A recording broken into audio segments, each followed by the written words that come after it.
Welcome to another deep dive. We're going back in time today to 16th century Japan.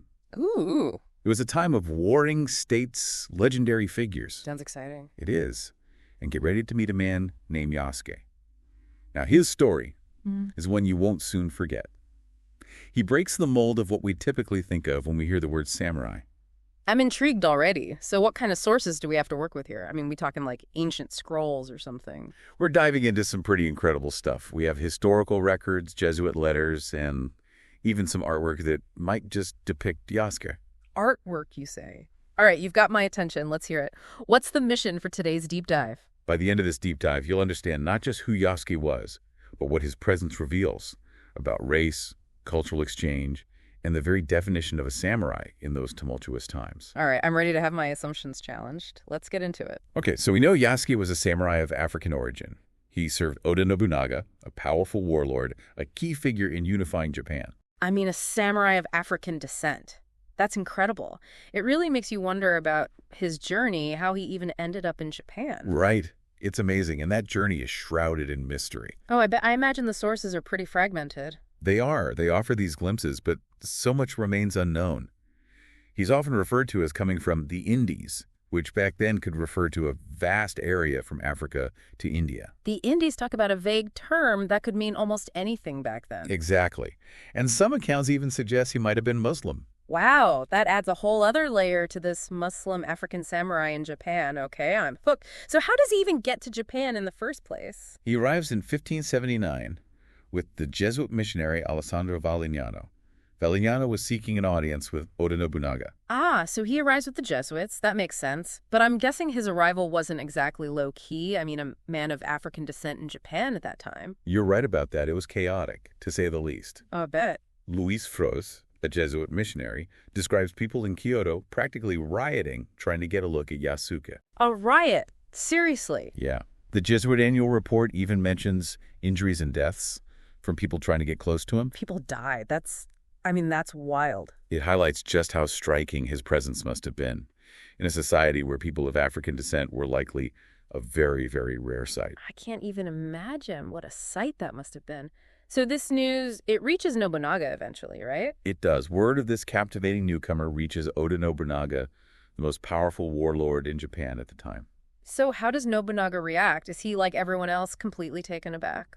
Well, Nobunaga was known for being forward-thinking, Yeah. even eccentric. Right. The great unifier. But even he was taken aback by Yasuke's appearance. He initially doubted that Yasuke's skin color was even real. What? No way. Oh, yeah. He asked him to wash to prove it wasn't ink or paint. Oh my goodness, seriously. I can't even imagine how Yasuke must have felt being asked to prove the authenticity of his own skin. I know. It's really striking, isn't it? It speaks volumes about the cultural differences and how Yasuke must have had to navigate these assumptions from the very beginning. Absolutely. But you said Nobunaga was forward-thinking? So I'm guessing his fascination went beyond just Yasuke's appearance. It did. There are descriptions of Yasuke being black over his whole body, just like an ox, and possessing formidable strength that surpassed 10 men. Just like an ox, that's a very specific description for sure. Yeah. And the strength of 10 men. Okay, so he's strong, he's striking. To look at, what does Nobunaga do? Well, he takes Yasuke into his service. Wow, so he sees something in him. It was remarkable, unheard of for a foreigner, let alone one of African descent, to be accepted into the inner circle of a powerful Japanese warlord. That's a huge deal, especially in 16th century Japan. So what kind of role does he give him? Is he a bodyguard? A servant? It's even more than that.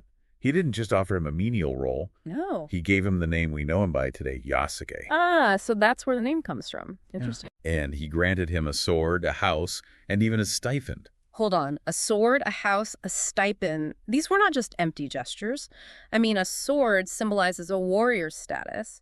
A house represents a place in society. And a stipend ensures financial security. Exactly.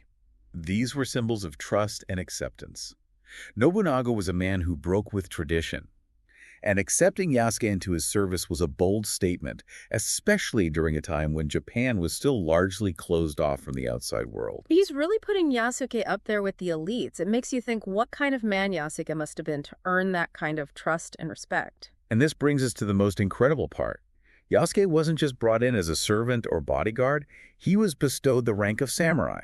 Whoa, wait a second. A samurai? Seriously? The first foreigner to ever receive this honor. Are you kidding me? That's not just symbolic. That's completely upending societal norms. I know, it's amazing. Being a samurai wasn't just about fighting prowess. Right, it was a complete way of life. It was a code of conduct, dictating everything from loyalty to etiquette. It's incredible to imagine this man navigating this world, a world so deeply ingrained in Japanese tradition and heritage. You have to wonder what it meant for Yasuke to be inducted into this exclusive warrior class. I wonder how the other samurai reacted to him. I know.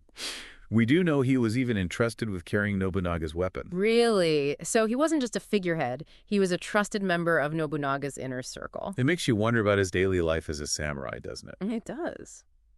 What were his duties? How did he interact with other samurai? What challenges did he face as an outsider? So many questions. Yeah. And unfortunately, the sources are silent on those details. Oh, my. But we do have one account from Father Lorenzo Mexia, who observed that Nobunaga was quite fond of Yasuke and even entertained the idea of elevating him to the status of a lord. A lord. Now that would have been something. But as we know, fate had other plans. It did.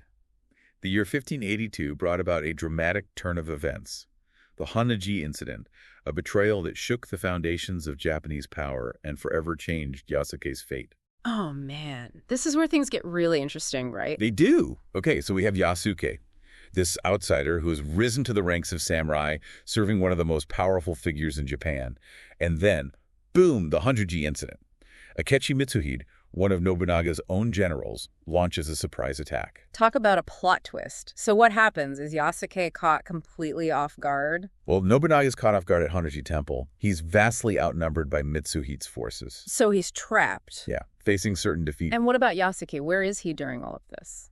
The sources tell us he's right there with him, fighting bravely alongside Nobunaga's men. So he doesn't just run, he stays to defend his lord. They're defending their lord to the very end, but they're hopelessly outmatched. It must have been absolute chaos, a betrayal from within, a desperate fight for survival. Facing inevitable defeat, Nobunaga, a proud and unyielding warlord, chose to end his life on his own terms. He committed seppuku. Seppuku? Wow. An honorable death for a samurai. But still, what a dramatic end for such a powerful figure. So what happens to Yasuke? I mean, is this it? Is this the end of his story? Not quite. After the attack on Hanaji, Yasuke joins forces with Nobunaga's son Nobutada at Nichigosha. They make a last stand. And they make a final stand against the Akechi clan. But ultimately, they're overwhelmed. Oh, no. Yasuke is captured. So that's it then. Game over. Well, many of Nobunaga's followers were executed, but Mitsuhide makes a curious decision regarding Yasuke. Oh, he doesn't execute him. He spares his life. He reportedly says that Yasuke, being a barbarian and not Japanese, should be taken to the Jesuit mission. A barbarian. Hmm. That's interesting. I mean, was it an act of mercy? Like he saw Yasuke as an outsider who was simply caught in the crossfire? Or was there a more complex motivation at play? It's hard to say for sure. I mean, did they even view him as a real samurai? Or was he just this curiosity, this exotic plaything for Nobunaga? That's the question, isn't it? Makes you think. And this is where Yasuke's story ends. This is where his verifiable story ends. He disappears from the historical record, Just like that, gone, vanished into thin air. leaving behind more questions than answers. Well, every good mystery needs a few twists and turns. Are there any clues that pop up later on? Anything that might shed light on what happened to him? There are some intriguing hints in the form of artwork from that period. Artwork. Okay, now you've got me really intrigued. What kind of artwork? We have the Sumiyurikuzu Bibu, a beautiful folding screen. It was painted in 1605. So a few decades after the Hanaji incident. Right, but it's still incredibly relevant. Okay, I'm listening. It depicts a sumo wrestling match, and right there in the scene, a black man is shown wrestling a Japanese opponent. A black sumo wrestler. You don't see that every day. Some scholars even believe that the figure watching the match from a prominent position could be Oda Nobunaga himself. Get out of here, Nobunaga, seriously. So they're reunited in this work of art. Imagine that. Years after their dramatic parting. That would be something. Even if it's not them, the very presence of a black sumo wrestler in this artwork is significant. It challenges those assumptions we might have about race and representation in historical Japan. It really does. It's a reminder that diversity existed, even if it wasn't always documented in official records. All right, so we have a possible Yasuke sighting at a sumo match. What else? Are there any other leads out there? We have the Rinpa inkstone box, which dates back to the 1590s, so much closer to Yasuke's time. Interesting. Okay, so what's on this box? It depicts a black man dressed in fine clothing, suggesting a high social standing. And this is where the plot thickens, right? Thomas Lockley, the researcher who's dedicated years to unraveling Yasuke's story, believes this depiction could be Yasuke himself. No kidding. So he thinks it's actually him? What makes him think that? He points out that the black man in the artwork isn't portrayed in a subservient role, which was common in European art at the time. Ah, so he's not depicted as a servant or a slave. He's a figure of some importance. It aligns with what we know about Yasuke's elevated status as a samurai in Nobunaga's court. Wow, so this could be him living a life of respect and status even after Nobunaga's death. It's a fascinating piece of the puzzle, isn't it? Mm-hmm. So we've got a possible Yasuke sighting at a sumo match, and another on this beautifully crafted inkstone box. 2 possible sightings. Okay, I'm on the edge of my seat here. Are there any more? Then there are the Nanban Baizu screens that were popular in Japan during this period. I've seen those. They depict the arrival of Europeans, right? Exactly. And you can spot black attendants in some of these screens, accompanying the European merchants and missionaries. Right. So while this doesn't confirm Yasuke's presence, it does show us that people of African descent were present in Japan during this time, even if their stories weren't widely recorded. It adds another layer of complexity to our understanding of 16th century Japan. It wasn't a completely homogenous society. Right. There were these points of cultural exchange and interaction happening, and people like Yasuke were a part of that. It's like we're catching these glimpses of a much richer and more diverse history than we often imagine. But unfortunately with Yasuke, we're left with this frustrating gap. After his capture. Yeah. He just vanishes from the official narrative. Did he return to the Jesuits, as Mitsuhide suggested? Did he try to make his way back to Africa? Or did he carve out a new life for himself somewhere in Japan, his story blending into the tapestry of history? The possibilities are endless. It really makes you wonder, if Yasuke had lived to tell his own story, what would he have said? What was it like for him to navigate samurai culture as an outsider, to serve a powerful figure like Nobunaga? What were his thoughts on Japan, its customs, its people? So many unanswered questions. It's both exciting and frustrating, right? I mean, we're this remarkable figure who defied expectations and broke the mold, but his voice is silent. But maybe that silence itself is a message.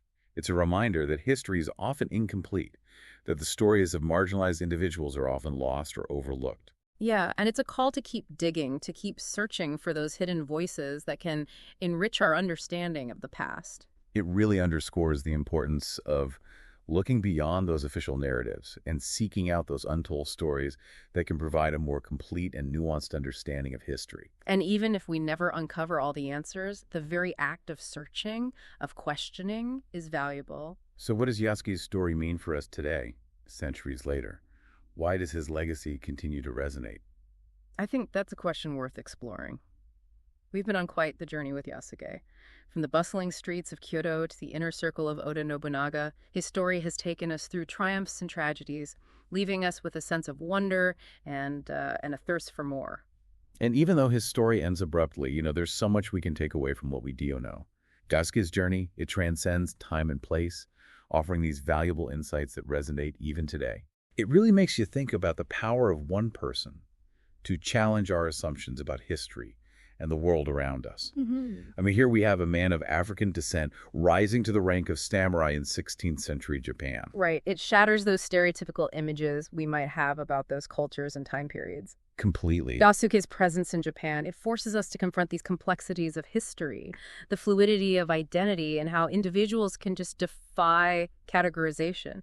He reminds us that the past was this vibrant tapestry of cultures and interactions, much more diverse than we often imagine. And it wasn't just Yasuke's presence that was remarkable, it was the connections he formed.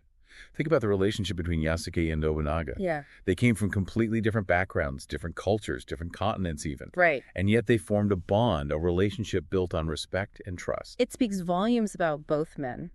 Nobunaga for his willingness to embrace someone so different, and Yasuke for his ability to navigate a culture so foreign to his own. It really challenges us to examine our own biases and preconceptions, doesn't it? It does. Yasuke's story is a powerful reminder that human connection can transcend these superficial barriers we often erect, and that message is more relevant than ever in our increasingly interconnected world. Absolutely.